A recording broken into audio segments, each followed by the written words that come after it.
Hello प्यारे बच्चों, स्वागत है आप सभी का हमारे YouTube channel exclusive history circle में। प्यारे बच्चों, आज मैं सत्र 2026-27 के लिए कक्षा 9 की मैथमेटिक्स शुरू करने वाला हूं, जिसमें मैं पहला चैप्टर आपको पढ़ाने वाला हूं, जिसका नाम है संख्या पद्धति।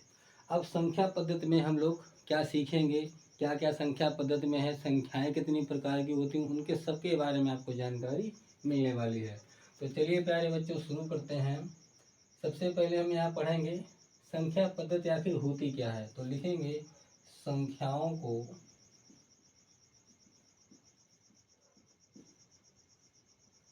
संख्याओं को दर्शाने की विधि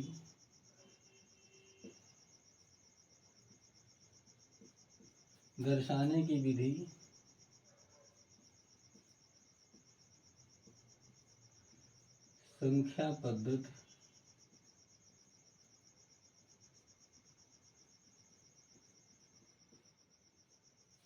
कहलाती है।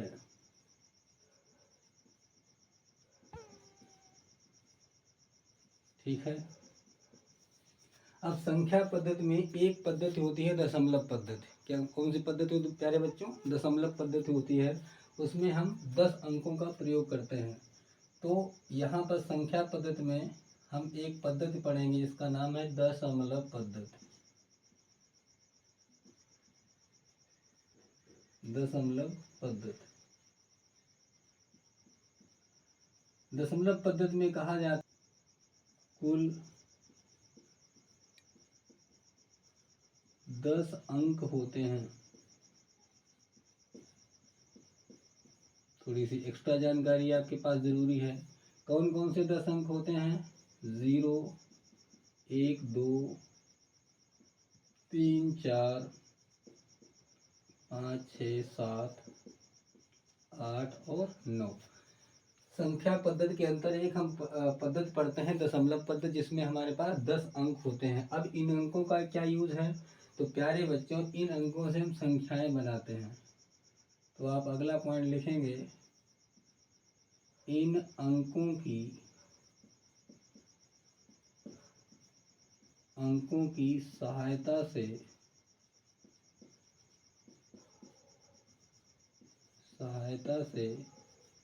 संख्याएं बनाई जाती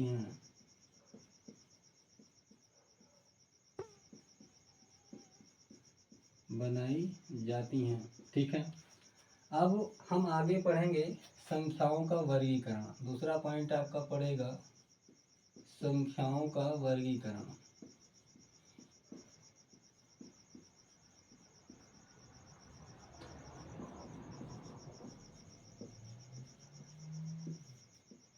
संख्याओं का वर्गीकरण में हम पढ़ेंगे कि संख्याओं के प्रकार की संख्याएं कितने प्रकार की होती हैं और कौन कौन सी होती हैं। तो पहले ही आप संख्या पढ़ेंगे प्राकृतिक संख्याएं।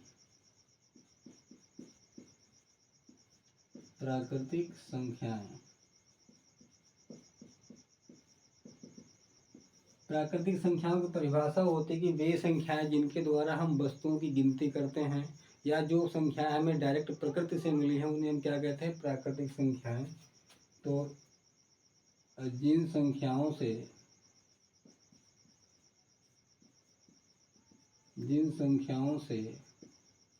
वस्तुओं की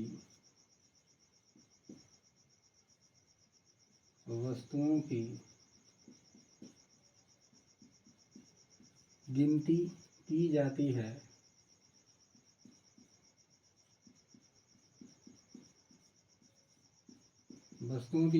जाती है, प्राकृतिक संख्याएं कहलाती हैं। थोड़ा शॉर्ट फॉर्म में है, प्राकृतिक संख्याएं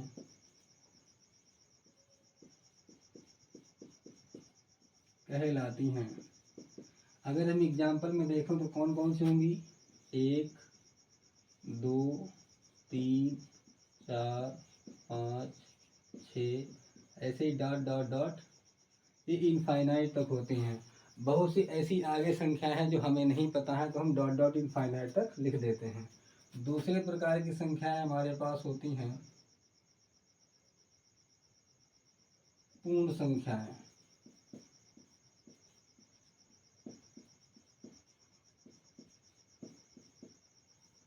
पूर्ण संख्याएं। अगर हम प्राकृतिक संख्याओं को जीरो सहित लिखें तो एक जो सेट बनता है उसे हम पूर्ण संख्याएं कहते हैं। जीरो सहित प्राकृतिक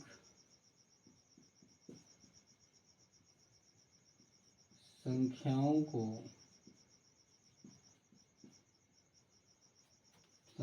को लिखने पर बना संख्याओं का समूह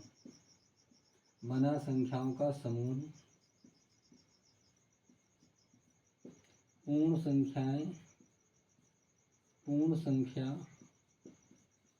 कहलाती हैं।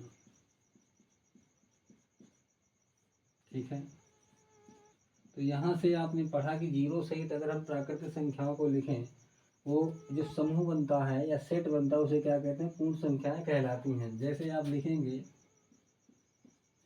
0 1 2 3 4 5 6 अप डॉट डॉट इनफाइनाइट। ठीक है, अब अगला पॉइंट हमारे पास होगा पूर्णांक। देखो प्यारे बच्चों, जो पूर्णांक होते हैं, जितने भी हमारे पास नंबर होते हैं वो पूर्णांक में लाई करते हैं। देखो पूर्णांक जो होता है वो माइनस इनफाइनाइट से स्टार्ट होता है, फिर डॉट डॉट डॉट चलता है, जिसे माइनस का हमने यहाँ लिखा 5। ठीक है, इसके आगे भी अंक हैं, 5 हो गया, माइनस का 4 हो गया, माइनस का 3 हो गया, माइनस का 2, माइनस का 1, फिर हमारे पास 0 के बाद हमारे पास +1 हो जाएगा, फिर +2 हो जाएगा, +3 हो जाएगा, ऐसे डॉट डॉट चलता रहेगा प्लस इनफाइनाइट। तो यहाँ से माइनस अनंत से लगा के प्लस अनंत के बीच में जितने भी हमारे पास संख्याएं होती हैं वो सब कहाँ जाती हैं? हमारी पूर्ण संख्या में जाती हैं। अब हमारे पास जो पूर्णांक होते हैं वो 3 प्रकार के होते हैं। कौन कौन से? नंबर 1 होता है यहाँ से लगा के यहाँ तक, ये कौन से हैं? ऋणात्मक पूर्णांक। फिर यहाँ से आप स्टार्ट करें, यहाँ जाएं तो ये हमारे पास होते हैं धनात्मक पूर्णांक।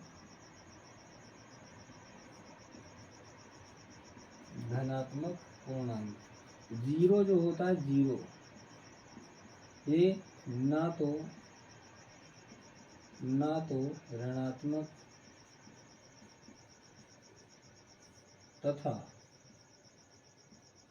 ना ही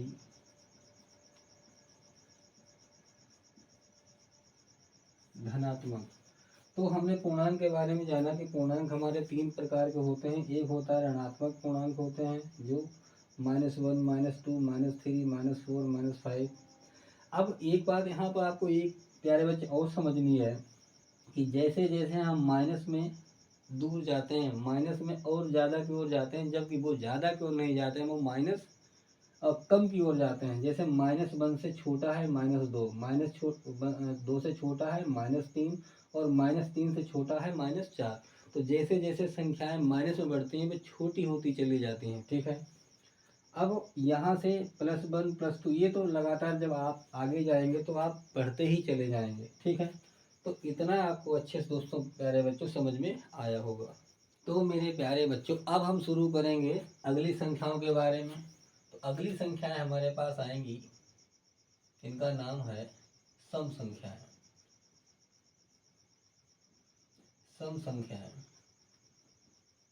ठीक है, अब सम संख्याएं कौन सी होती हैं? जिन संख्याओं में 2 से भाग लग जाए, जो संख्याएं 2 से विभाजित हो जाए, सम संख्याएं कहलाती हैं। लिखेंगे वे संख्याएं जो 2 से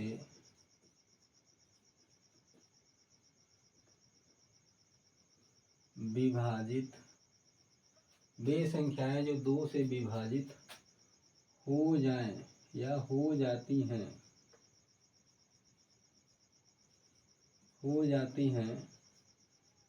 सम संख्याएं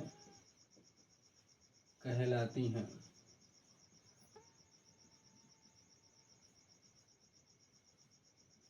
ठीक है।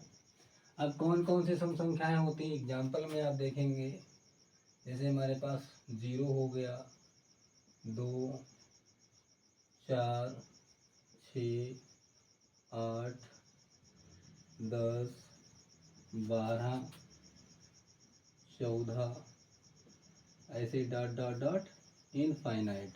तो आपने सीखा कि जिन संख्याओं में 2 से भाग लग जाता है या जो संख्याएं 2 से पूरी तरह विभाजित हो जाती हैं क्या कहलाती हैं? सम संख्याएं कहलाती हैं। सम संख्याओं की एग्जाम्पल आपके सामने है 0, 2, 4, 6, 8, 10, 12, 14 up to dot dot infinite. अब यहाँ से हम देखेंगे दूसरी प्रकार की संख्याएं जो हमारे पास हैं विषम संख्याएं। विषम संख्याएं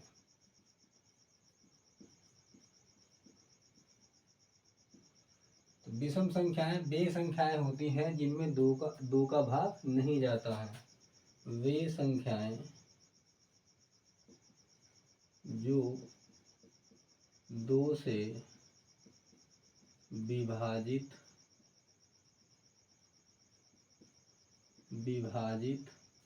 नहीं होती हैं। 2 से विभाजित नहीं होती हैं क्या कहलाती हैं? हमारे पास विषम संख्याएं कहलाती हैं। एग्जाम्पल में देखेंगे तो 3, 5, एक भी आएगा, 1, 3, 5, 7, 9, 11, 13, 15।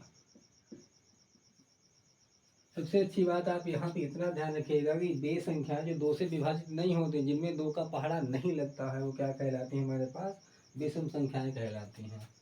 अगला हमारे पास पॉइंट है, सम हो गया, विषम हो गया, अभाज्य संख्याएं या हम कह सकते हैं भाज्य संख्याएं।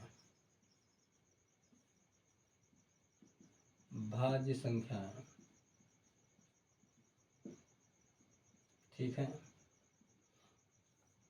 भाज्य संख्याएं क्या होती हैं? देखो, वे सभी संख्याएं जो 1 से, स्वयं से और अन्य किसी तीसरी संख्या से अगर विभाजित हो जाती हैं, वे सभी संख्याएं भाज्य कहलाती हैं। ठीक है। तो यहाँ लिखेंगे वे संख्याएं जो 1 से, स्वयं से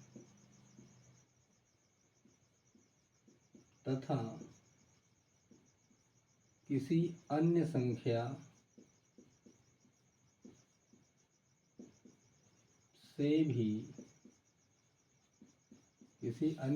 से भी विभाजित हो जाएं,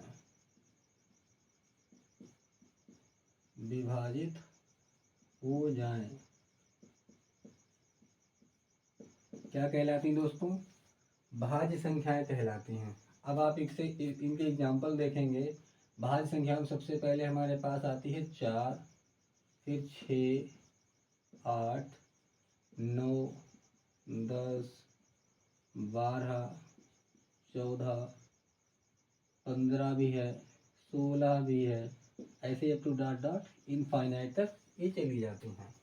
अब कैसे हैं भाज्य संख्याएं? देखो, अगर हम 4 को देखें तो 4 किससे? 1 से विभाजित होगा, बिल्कुल। 4 2 से भी विभाजित हो जाएगा, हाँ। 4 4 से भी विभाजित हो जाएगा, ठीक है। अगर आप यहाँ 9 को देखें, 9 1 से विभाजित होगा, 9 3 से विभाजित होगा और 9 9 से भी विभाजित हो जाएगा। अगर आप यहाँ 12 को देखें तो 12 1 से विभाजित होगा, 12 2 से भी हो जाएगा, 12 3 से भी हो जाएगा, 12 4 से विभाजित होगा, 12 6 से भी विभाजित होगा और 12 खुद अपने आप से 12 से भी विभाजित हो जाएगा। तो ऐसे आप समझ सकते हैं कि जिन संख्याओं के गुणनखंड 2 या 2 से ज़्यादा हों या वे सभी संख्याएं जो एक से, स्वयं से और अन्य किसी संख्या से अगर विभाजित हो जाती हैं तो क्या कहलाती हैं? भाज्य संख्याएं कहलाती हैं। अब यहाँ पर आप नोट पॉइंट में लिखेंगे सबसे छोटी सम, सबसे छोटी सम भाज्य संख्या कौन सी होगी? 4 होगी। और ये कैसी संख्या होगी? सम। हाँ ठीक है। सबसे छोटी समभाज्य संख्या कौन सी होती है प्यारे बच्चों? 4 होती है। ठीक है। इसी तरीके से दूसरा पॉइंट हमारे पास होगा, ये पहला पॉइंट। दूसरा पॉइंट होगा सबसे छोटी, सबसे छोटी विषम भाज्य संख्या कौन सी होगी हमारे पास? 9। तो यहाँ से 2 पॉइंट आपने नोट किए हैं कि सबसे छोटी समभाज्य संख्या कौन सी होती है? 4 होती है। और सबसे छोटी विषम भाज्य संख्या कौन सी होती है? 9 होती है। अभाज्य संख्याएं, देखो क्या होती हैं अभाज्य संख्याएं? वे सभी संख्याएं जो केवल और केवल एक से और स्वयं से विभाजित अगर होती हैं तो वो हमारी अभाज्य संख्याएं कहलाती हैं। लिखेंगे वे संख्याएं जो केवल एक तथा स्वयं से विभाजित हों,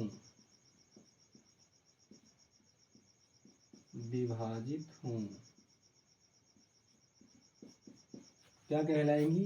अभाज्य संख्याएं कहलाएंगी। अब यहाँ पे देखेंगे आप एग्जाम्पल में, जैसे 2, 3, 5, 7 और 11, 13, 17, 19, 23 और 29 और भी बहुत सारी संख्याएं हैं जो हम आगे नहीं लिखेंगे। ठीक है। अब कैसे हैं ये हमारे पास अभाज्य संख्याएं? कैसे ये एक से स्वयं से विभाजित होती हैं, या इनकी दूसरी परिभाषा ये होती है कि वे सभी संख्याएं जिनके गुणनखंड केवल और केवल 2 होते हैं। एक तो एक होता है, दूसरा वो खुद होती है। जैसे हम यहाँ कहें 2, 2 किससे विभाजित होगा मेरे प्यारे दोस्त? 1 से। और 2 से भी होगा। इसी तरीके से 13 को देखो, 13 1 से होगा और किससे होगा? 13 से होगा। अब किसी भी संख्या को उठा के देख लो, वो सिर्फ अपने आप से और 1 से ही विभाजित होगी। तो इस प्रकार की संख्याएं क्या कहलाती हैं प्यारे बच्चों? अभाज्य संख्याएं कहलाती हैं। अब इसमें कुछ नोट बनाने वाली चीजें हैं, लिखेंगे नोट। और सबसे छोटी सम, सबसे छोटी सम अभाज्य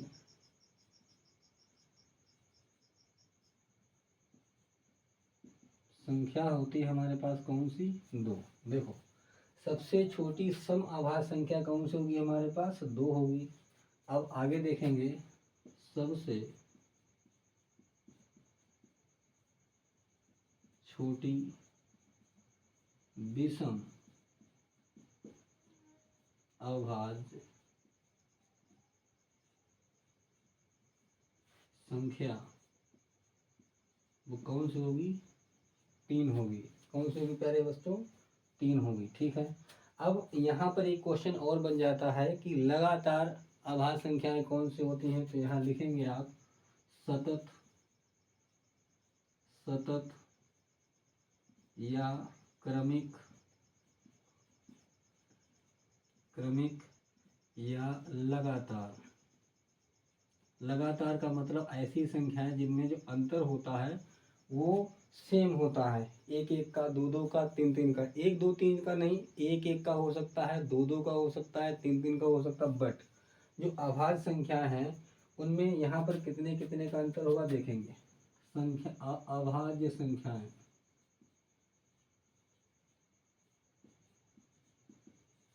कौन सी होंगी? पहली होती 3, फिर होती है 5 और फिर होती है 7। ये तीन ही ऐसी संख्या हैं जो सतत क्रमिक लगातार आवाज संख्याएं होती हैं। सतत क्रमिक लगातार का मतलब प्यारे बच्चों होता है कि एक क्रम से लिखी हुई। कैसे? 3 और 5 में कितना गैप है? 2 का। 5 और 7 में कितने का गैप है? 2 का। तो यहाँ पर लगातार सेम गैप है, इसीलिए ये लगातार हमारे पास या क्रमिक या सतत प्रकार की संख्याएं अभाज्य संख्याओं में आती हैं। तो ये पॉइंट भी आपको क्लियर हो गए होंगे। अब हम आपको आगे की कुछ संख्याएं बताते हैं। आगे की संख्या पहली होगी यहाँ पर परिमेय संख्या, सॉरी असह्य अभाज्य संख्याएं। सहे अभाज्य संख्याएं तो कौन सी होती हैं सहे अभाज्य संख्याएं? देखो प्यारे बच्चों, ऐसी दो संख्याओं का युग्म जिनका मासापा 1 हो। क्या हो? मासापा 1 हो, सहे अभाज्य संख्याएं कहलाती हैं। लेकिन ज़रूरी नहीं है कि भाज्य हो। ठीक है, यहाँ देखेंगे उन संख्याओं का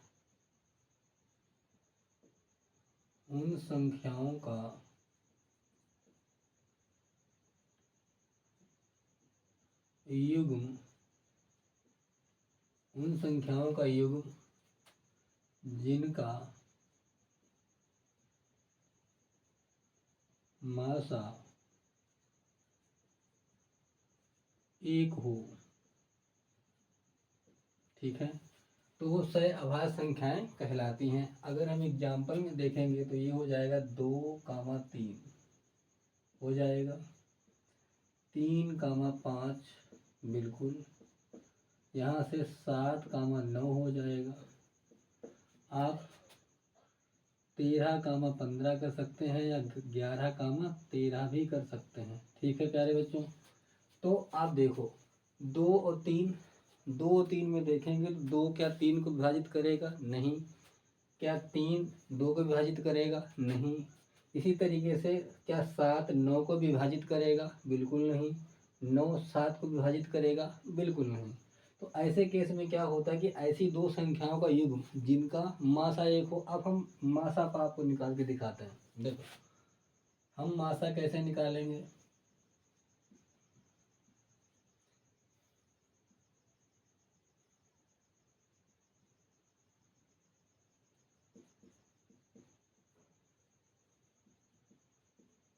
हमने यहाँ से लिख लिया है किसका मासा निकालना है? 5 और सॉरी चलो 5 और 3 लिख लेते हैं, उल्टी लिख लेते हैं। ठीक है, सबसे पहले इनके हम टुकड़े करेंगे। 5 किससे विभाजित होगा? एक तो 1 से होगा और किससे होगा? 5 से होगा। 3 किससे विभाजित होगा? 1 से विभाजित होगा और किससे होगा? 3 से। भाई आप छोटी बात तो जानते ही होंगे, विभाजिता के नियम के बारे में थोड़ा बहुत तो आपको पता होगा कि 5 सिर्फ 1 से कटेगा और 5 से कटेगा। 3 1 से कटेगा और 5 से कटेगा। तो ऐसे केस में अगर हम देखें तो इनका जो मासा होगा, जिसे हम HCF कहते हैं, मासा जो होगा वो दोनों में कॉमन क्या दिख रहा है आपको? आप कहेंगे बिल्कुल 1 दिख रहा है हमें कॉमन। तो जो दोनों में बराबर है वही हमारे पास क्या है प्यारे बच्चों? मासा है। तो संख्याओं का ऐसा युग्म आपको कहीं देखने को मिल जाए तो आप डायरेक्ट बता देंगे कि कैसी संख्याएं हैं? अभाज्य संख्या है। ठीक है, अब अगली संख्या के बारे में हम पढ़ेंगे जिनका नाम है जाना पहचाना पुराना परिमेय संख्याएं।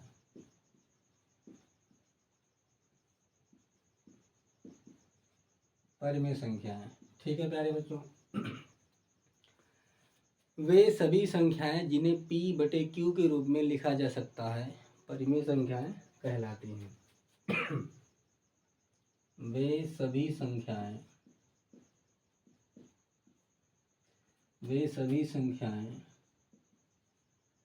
जिन्हें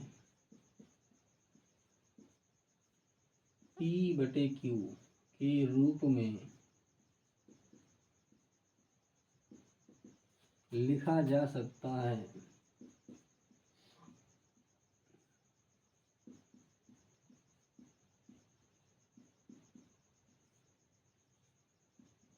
लिखा जा सकता है, जहाँ P तथा Q पूर्णांक हैं। क्या है दोस्त? पूर्णांक हैं और Q बराबर नहीं है 0। आप देखो ये साइन हमारे पास काहे का होता है? बराबर का होता है। अगर इसको हम इस तरीके से क्रॉस कर दें तो ये हो जाएगा बराबर नहीं का। ठीक है प्यारे बच्चों, तो अब आगे देखेंगे। जैसे अगर हम उदाहरण देखें तो उदाहरण में क्या लिखेंगे? 0 1 2 3। ओके, √4 कर सकते हैं। यहाँ से √16/9 कर सकते हैं, -√25/36 भी लिख सकते हैं और 22/7 भी लिख सकते हैं, ETC। ओके, इत्यादि। तो बेसभी संख्याएं। अब आपके दिमाग में ये होगा कि Q जो है वो 0 नहीं होना चाहिए। क्या 0 एक परिमेय संख्या होगा? इसी पे सवाल बना हुआ है। तो बिल्कुल हाँ। क्या हम यहाँ 1/में लिख सकते हैं? बिल्कुल। क्या हम 1 के बटे में 1 लिख सकते हैं? हाँ, यहाँ 1/1 लिख सकते हैं और यहाँ भी हमारे पास सिर्फ इंटीजर में नंबर होते हैं, उनके बटे में हम 1 लिख सकते हैं, क्योंकि 1 से गुणा करने पर और 1 से भाग करने पर कोई फर्क नहीं पड़ता है। तो क्या 0/1 P/Q है? बिल्कुल है। उसमें सीधा सीधा कहा गया कि P और Q पूर्णांक है। 0 एक पूर्णांक है, 1 2 3 सारे के सारे क्या हैं? पूर्णांक हैं। अब बात आई है √4, जो अंडर रूट के अंदर 4 लिखा है। किसी भी संख्या के ऊपर अगर अंडर रूट लगा हुआ है, इसका मतलब उसका हमें वर्गमूल निकालना है। तो 4 का वर्गमूल कितना आ जाएगा? 2। 16/9। 16 का वर्गमूल 4 होगा, 9 का वर्गमूल कितना होगा? 3 होगा। अब ये छोटी छोटी चीज़ें जो हमें समस्या करते हैं, आप सभी को समस्या करते हैं, तो इसके लिए हम एक वीडियो बनाएंगे। उसमें 2 3 4 वीडियो होंगे, पूरे आप वीडियो देखना। उसमें मैथ का बिल्कुल सारा का सारा निचोड़, छोटी छोटी सभी बातें आपको सिखाई जाएंगी। ठीक है, तो इस तरीके से आपने सीखा कि ये क्या है? हमारे पास परिमेय संख्याएं हैं। अब अगली संख्याएं हमारे पास आएंगी अपरिमेय। अपरिमेय संख्याएं, इनके नाम में ही छुपा है कि ये आ का मतलब होता नहीं। अगर हिंदी आपको आती है, आ का मतलब नहीं, परिमेय नहीं है, वो क्या है? अपरिमेय है। कैसे? वे सभी संख्याएं जो P/Q के रूप में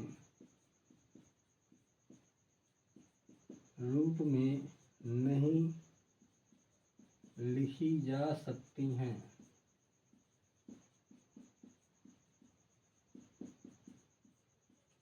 ठीक है, वे सभी संख्याएं जो P/Q के रूप में नहीं लिखी जा सकती हैं, जहां P तथा Q पूर्णांक हैं। पूर्णांक का मतलब क्या होता है? पूर्ण अंक, ना वो बटे में हो और ना वो दशमलव में हो। ऐसा अंक जो पूर्ण हो, जैसे 2 है, 3 है, 4 है, जो पूर्ण अंक होते हैं, खुद में पूरे पूर्णांक। और यहाँ भी मेरे दोस्त Q का मान बताया जाता है कि 0 नहीं होना चाहिए। ओके, लेकिन समस्या यहाँ अगर हम उदाहरण को देखेंगे तो उदाहरण में हमारे पास √2, √3, √5 पाई ETC। यहाँ पर बे संख्याएं आएंगी, बे जो पूरी तरह न हो। अगर हम √2 का वर्गमूल निकालते हैं तो वर्गमूल फाइनल नहीं निकलेगा। ऐसे ही 3 और 5 का अगर वर्गमूल निकालते हैं तो वो फाइनल नहीं होता, वो इनकम्प्लीट होता है, वो अनंत तक दशमलव चला जाता है। इसी तरीके से पाई खुद अपने आप में क्या है? एक अपरिमेय संख्या है, इरेशनल नंबर है। ये परीक्षा में आता भी है कि पाई कैसी संख्या है, या 4 ऑप्शन दे देगा, पूछ लेगा निम्न में से कौन सी संख्या अपरिमेय है या कौन सी संख्या परिमेय है। ठीक है, अब हम अगली बात को समझेंगे। अगली बात हमारे पास आती है वास्तविक संख्याएं।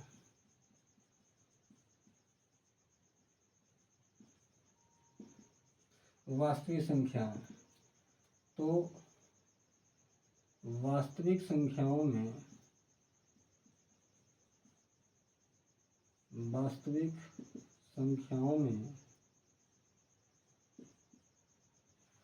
परिमेय तथा अपरिमेय,